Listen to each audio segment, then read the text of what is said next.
Hi everyone, Monique here, Little Gems Creations 1. Today I'm going to teach you how to make a catnip cat toy.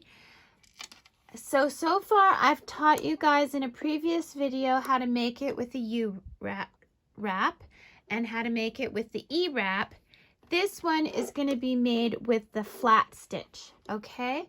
And we're going to start that in just a moment.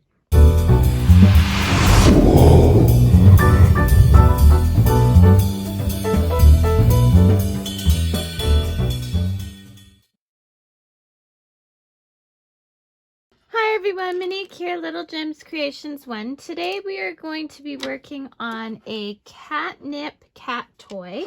It's a ball, and you're going to need some scrap bulky weight yarn. You're going to need your tool, your knitting tool. You're going to need a needle, scissors, paper and pencil to keep track of your rows unless you have a stitch counter. You're going to need scrap material.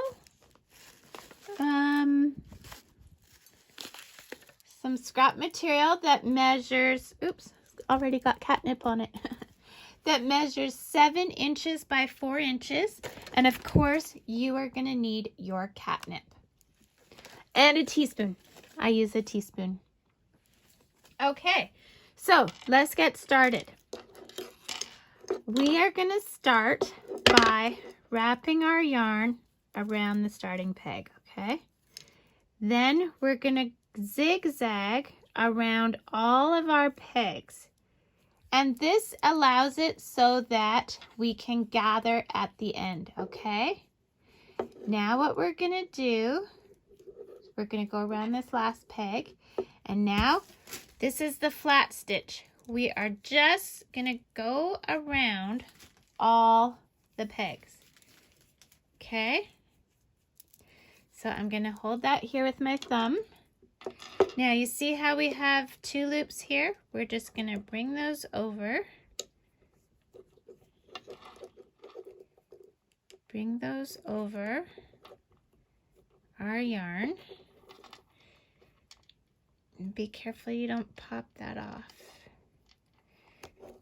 Okay, there we go. And that just anchors the yarn, okay? So now, see how this doesn't have a bottom, but this one does? So all the pegs that have a bottom stitch, we are going to knit off. And that's going to count as our first row. Okay? Now, this is called a flat stitch, where you just put the yarn all the way around. Okay, so we're back at the beginning. So we're going to mark that because that counted as row 1. Now we're going to move all our stitches to the bottom.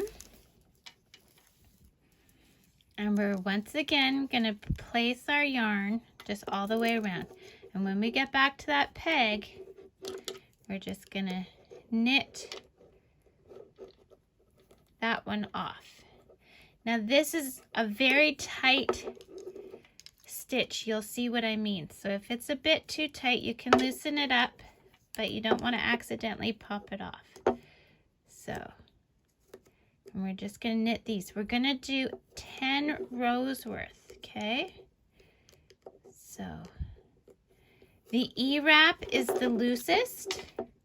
Then you have your U stitch, which is kind of the middle of the road stitch as far as tightness, and this is going to work up really tight.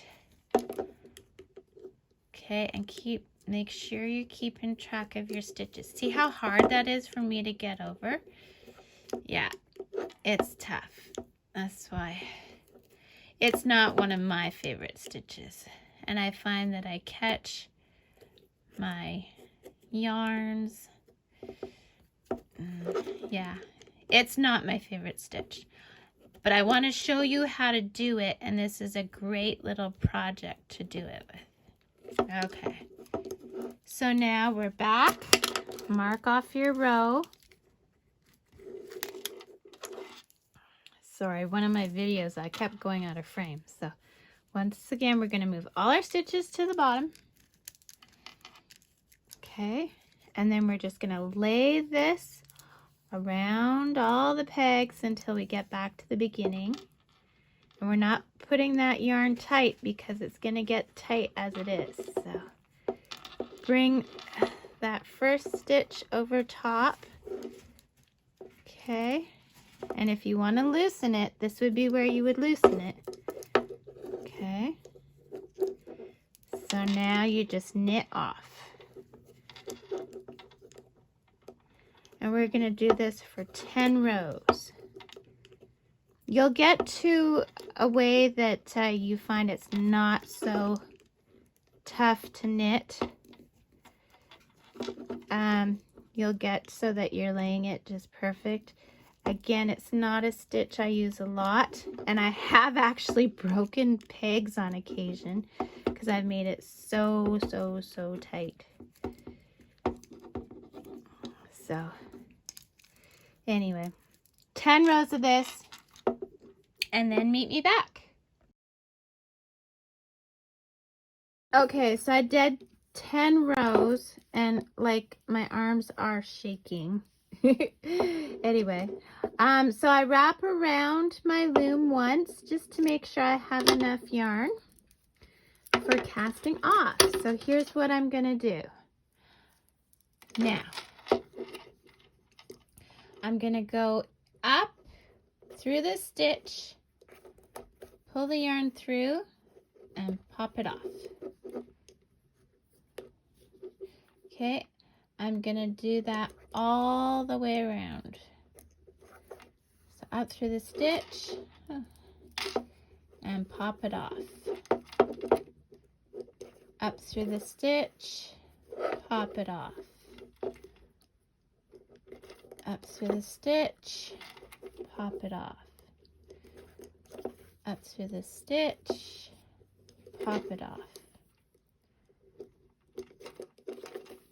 Okay, so this is the tightest stitch to do on your loom, is the flat stitch.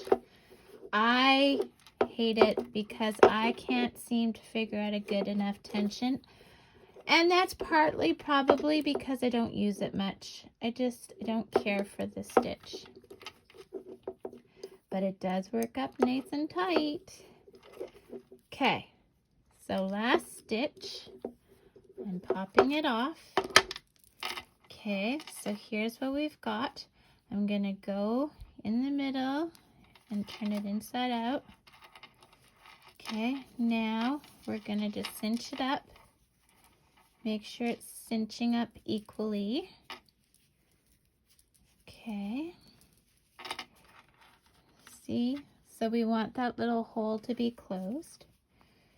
Now I'm just going to go back through one of the stitches, and I'm going to make a loop, and in that loop I'm going to put my yarn twice, and then I'm going to pull tight, real tight. Okay, now if your circle didn't close up very well, like mine didn't here, then we're just going to sew it up. Okay. You never cut where you're not, so I'm just going to go around in a few more stitches, and I'll just pull it tight.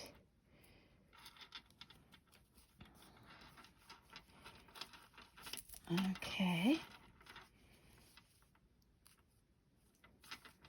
And I'm not going to cut this yarn. I'm just going to leave it in there for bulk. Okay, so I'm turning it back inside in. And I'm going to tuck that in there. Now, grab that scrap piece of material. Here's my scrap piece of material. It's some old pajamas I had.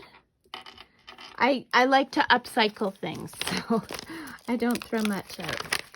You're going to take your catnip, about a teaspoon.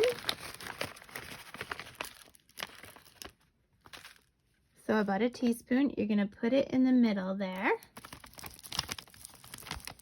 As you can see from the package, my cat got my package of catnip. So anytime I use it, it makes a mess. So we're going to fold this over, and then we're just going to roll the catnip in the material. See what I've done there? And then taking my ends, I'm going to tie it into a knot. So this alone could be a catnip toy if you want. My cats love these things. But I always like to put an extra little spin and put my own little creativity around it. So now I'm going to tuck that in our little hat. And if we did the gather right, which we did, it's going to gather all up.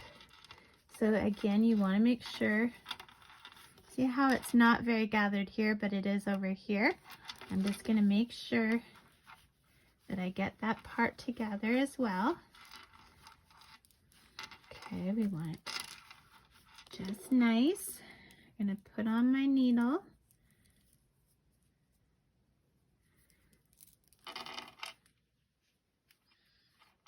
And now we're just going to go through. Now this is the good side, so we want to make sure it looks pretty, okay? So we're just going to go through some stitches. Make sure it's all nice and cinched up. See? Now I'm going to make that knot, so I go back and I catch my loop. I go through my loop once, I go through my loop twice, and I pull tight. And I use my nail and I shimmy that down as far as I can, but I never cut where a knot. I'm going to go through a couple more stitches, and that also hides the knot a little bit.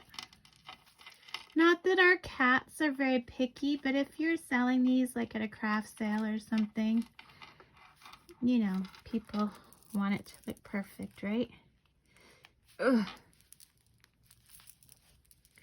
I don't like this needle. It's got a very big eye area, and I have a hard time getting it to go through.